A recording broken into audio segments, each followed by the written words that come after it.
So we now come up to two famous names at Henley, Great Marlow School. They are the closest to you, Steve Redgrave's old school, and it's so fantastic to see their rowing programme at this level in the Princess Elizabeth Challenge Cup.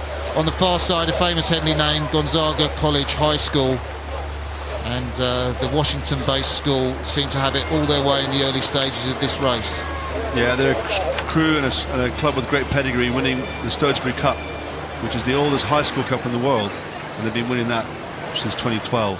And he looks like here they're moving out to clear water ahead of Great Marlow School. This year, Gonzaga second in the Stotesbury Cup after a previous sort of 5 straight wins, as Adrian was saying, and they row on the Anacostia River in Washington DC. Very strong school, Gonzaga. They're on the right of your picture.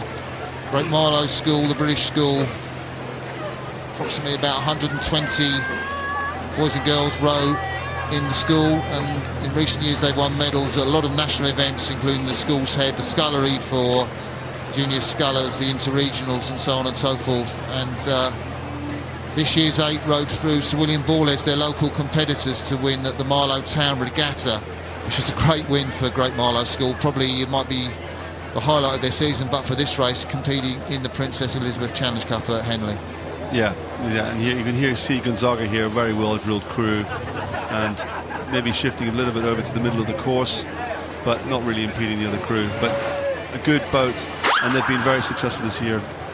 Unfortunately, this year they got beaten by Montclair, and we were speaking earlier, that was coached by Jerry. Yeah, Jerry Michaels did that, and yeah, so Mark Mandel, I mean, you know, if he hasn't won one race, he has to settle for. I mean, I know he'll be gutted, but Mark, you know, he loves the Gonzaga coach loves taking crews over to Henley. Yeah, and they row in a great part of the country on the Schuylkill, by the Schuylkill and Boathouse Row. Have you ever been down to all those amazing boathouses down on Boathouse Row? Yeah, the Stotesbury. No, I've never. That's the thing I've never done. But going to the head of Charles this year, and I know that could be a little visit because the head of Schuylkill is next. It's fantastic. There's all these amazing boathouses all lined up next to each other.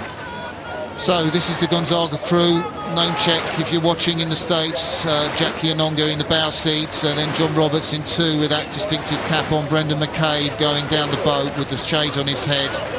Tom Vasquez, big man, isn't he, in the 4 seat. Christian Tabash there in 5 wearing the shades. Joe Johnson, the man with the red t-shirt.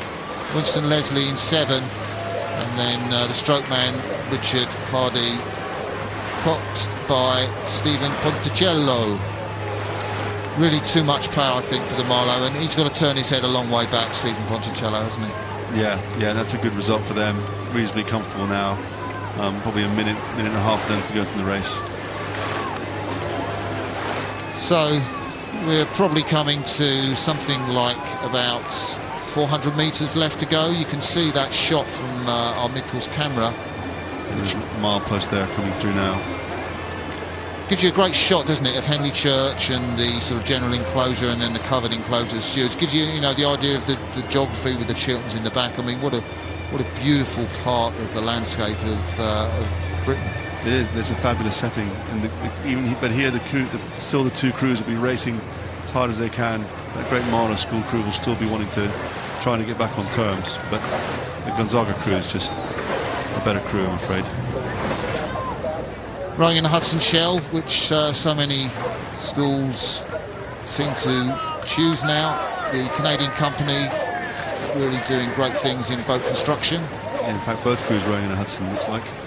And just see the difference there. Marlow just a shorter stroke and really quite a high cadence. Just, well, they're racing flat out. Gonzaga, well, took the foot off the gas quite a while back in this race.